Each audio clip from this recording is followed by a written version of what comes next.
क्योंकि जीवन का मुझे पता है। रही मृत्यु, मृत्यु से आज तक मेरा कोई मिलना नहीं हुआ, मेरी कोई पहचान नहीं। मृत्यु के संबंध में पूछना हो तो उनसे पूछो जो मरे ही हुए हैं या मर चुके हैं। मैं तो जीवन हूं, मैं जीवन के संबंध में बोल सकता हूं, बता सकता हूं। मृत्यु से मेरा कोई परिचय नहीं। ये बात वैसी ही है जैसी आपने सुनी होगी कि एक बार अंधकार ने भगवान से जाकर प्रार्थना की थी कि ये सूरज तुम्हारा मेरे पीछे बहुत बुरी तरह पड़ा हुआ है, मैं बहुत थक गया हूं, सुबह से मेरा पीछा होता है और सांझ मुश्किल से मुझे छोड़ा जाता है। मेरा कसूर क्या है? दुश्मनी कैसी है? ये सूरज क्यों मुझे सताने के पीछे दिन रात दौड़ता रहता है? और रात भर में दिन भर की थकान से विश्राम भी नहीं कर पाता हूं कि फिर सुबह सूरज आके द्वार पे खड़ा हो जाता है। फिर भागो, फिर बचो। ये अनंत काल से चल रहा है। अब मेरी धैर्य की सीमा आ गई और मैं प्रार्थना करता हूं इस सूरज को समझा दे। सुनते हैं भगवान ने सूरज को बुलाया और कहा कि तुम अंधेरे के पीछे क्यों पड़े हो? क्या बिगाड़ा है अंधेरे ने तुम्हारा?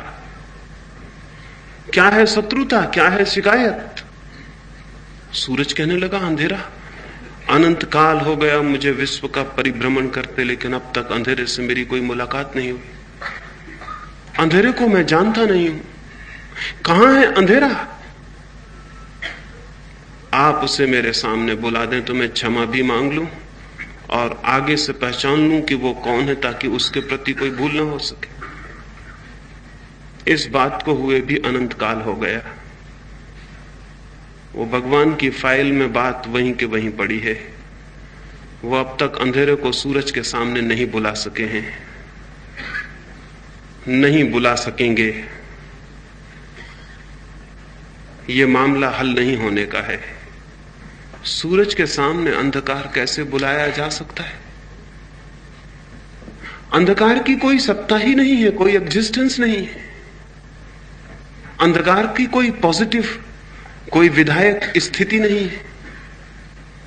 अंधकार तो सिर्फ प्रकाश के अभाव का नाम है। वो तो प्रकाश की गैर मौजूदगी है, वो तो एब्सेंस है, वो तो अनुपस्थिति है। तो सूरज के सामने ही सूरज की अनुपस्थिति को कैसे बुलाया जा सकता है? नहीं, अंधकार को सूरज के सामने नहीं लाया जा सकता है।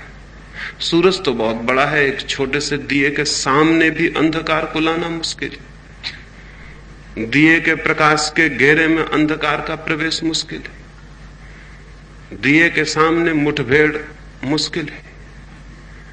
प्रकाश है जहां, वहां अंधकार कैसे आ सकता है? जीवन है जहां, वहां मृत्यु कैसे आ सकती? या तो जीवन है ही नहीं और या फिर मृत्यु नहीं है। दोनों बातें एक साथ नहीं हो सकती। हम जीवित हैं, लेकिन हमें पता नहीं कि जीवन क्या है।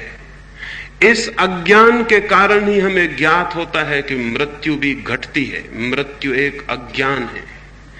जीवन का अज्ञान ही मृत्यु की घटना बन जाती है। काश हम उस जीवन से परिचित हो सकें जो भीतर है, तो उसके परिचय की एक किरण भी सदा सदा के लिए इस अज्ञान को तोड़ देती है कि मैं मर सकता हूं, या कभी मरा हूं, या कभी मर जाऊंगा। लेकिन उस प्रकाश को हम जानते नहीं जो हम हैं, और उस अंधकार से हम भयभीत होते हैं जो हम नहीं हैं। उस प्रकाश से हम परिचित नहीं हो पाते जो हमारा प्राण है, हमारा जीवन है, जो हमारी सत्ता है। और उस अंधकार से हम भयभीत होते हैं जो हम नहीं हैं। मनुष्य मृत्यु नहीं है, मनुष्य अमृत है, समस्त जीवन अमृत है। लेकिन हम अमृत की ओर आंख ही नहीं उठाते। हम जीवन की तरफ दिशा में कोई खोज ही नहीं करते हैं, एक कदम ही नहीं उठाते।